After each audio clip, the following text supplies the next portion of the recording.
Dokta. Yeye kwanza nikushukuru kabisa. Na dokta, kama nilivyokuambia, mamangu anasumbuliwa na miguu sana. Jaribu kupambana naye katika hatua tofauti. Ni bado ni fair. Ndio maana nikaona nije kwako, maana kuna watu wanakwenda kwamba wewe kama hivyo vile mambo. Hiyo hali imeanza muda gani?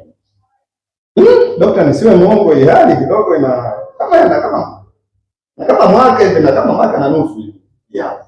Kuna dawa zote labda anatumia kwa saizi ama anaenda hospitali? Tulikuwa tunakwenda pharmacy, tunachukua dawa za maumivu hapo mwanzoni, kwenda pharmacy kuchukua dawa za maumivu. Yaani kwa kifupi bado hatujapata ile tiba. Je, labda awe maumivu yake ya miguu ni kwenye joint au anaona labda ni miguu yote inauma inawasha au ni kwenye viungo ndio mnachallenge kwenye joint? Yaani challenge yake kubwa kwenye joint ya goti inavimba, alafu anadai inapasua kwa ndani. Sawa. Sasa huwa dawa tunazo na kuna njia mbalimbali tunazotumia ya mama ambaye ana challenge ya miguu. Umri wake ni miaka kama mingapi? Yake kidogo imeenda kama mimi mzee machupo unaniona hivi. Okay, sawa. Sasa hapa huwa kuna namna tunaweza kutumia dawa, lakini kuna vitu vingine asili unaweza kutumia. Kwa mfano, kama unaweza kushauri kwamba au anatumia angalau hivi vya asili ya bamia au anatumia hata kwa wiki moja mara mbili inakuwa inawasaidia kwenda kutengeneza kwenye anguza ule msuguano unatokea kwenye joint. Hapo kuna wengine au unapelekea tunapokuwa na kwa laini kwa namna inaenda kusaidia kutengeneza yale maeneo ya joint kama ile. Lakini pia wengine wanatumia nyama sana kwa sababu ina mafuta ambayo inasaidia kuenea. Pia tuna dawa ambayo inawasaidia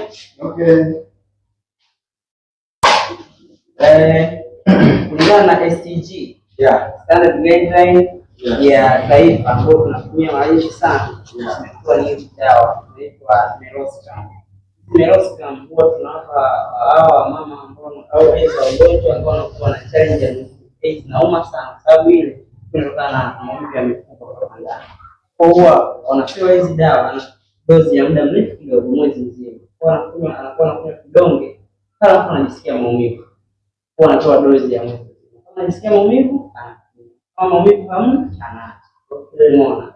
Kwa hizi dawa mara nyingi huwa tunapenda kuwapa ili kupunguza maumivu na ule uvimbe ambao unatokea kwenye joint na maeneo mengine kadha. Kile mwingine kama pia anashindwa kabisa kulala, kupata usingizi, anasema anahisi anapata maumivu ya kwenye mifupa, basi huwa tunaweza tukampa na muunganiko wa dawa zingine. Kama nitapenda Gofen.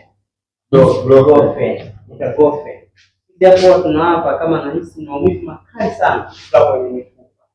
Hii inasaidia akaitumia, analala vizuri bila shida yoyote, bila maumivu yoyote. Lakini maumivu kama hamna, anaacha. Japo ina bei kidogo. Basi mimi dokta, labda kwa msaada wako ukinipatia hizo zote kwa pamoja itakuwa ni gharama yake, labda nichukue hizi, maana naona kidogo hizi zinaweza zikamsaidia. Sawa, kwa hizi hapa inabidi kupe dozi ya mwezi mzima. Ambazo maana itakupa hizi hapa. Na utakapokupa hizi itabidi sasa atakuwa anatumia kidonge kimoja kama anajisikia maumivu, lakini kwa siku ndio.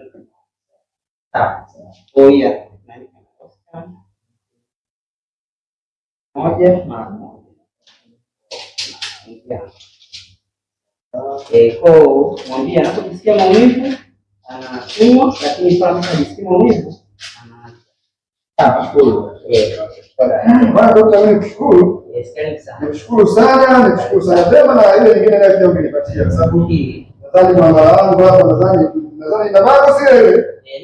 Basi mimi nadhani nitakutumia hapo ndani ya tasfani utaona mama ungenipatia zote. Basi na hizi ngoja nifungie. Hii hapa takunywa kama unasikia maumivu. Lakini asiwe pamoja na hizi. Kama takunywa hizi basi Sawa. Ili kuzuia huo mwingiliano wa hizo dawa. Sawa. Zote ni kwa ajili ya kupunguza maumivu na hii inabidi niweze kwa muda tofauti. Okay. Nashukuru sana. Basi nikushukuru daktari. Sawa. Kwa na vyakula pia jitahidi mpe hivyo vyakula asili sana angalau bamia. Okay. Siku kama inawezekana pamoja na bei mpe kidogo. Nitajitahidi sana mzee wangu. Nashukuru sana. Basi nikushukuru daktari. Asante. Maana wataalamu kama nyinyi ndio mnaotakiwa bwana. Nashukuru sana. Maana serikali kila siku inalalamika wataalamu tunao bwana, tunashukuru. Karibu sana. Nikushukuru daktari. Msaidie sana. Siku yako njema. Nashukuru.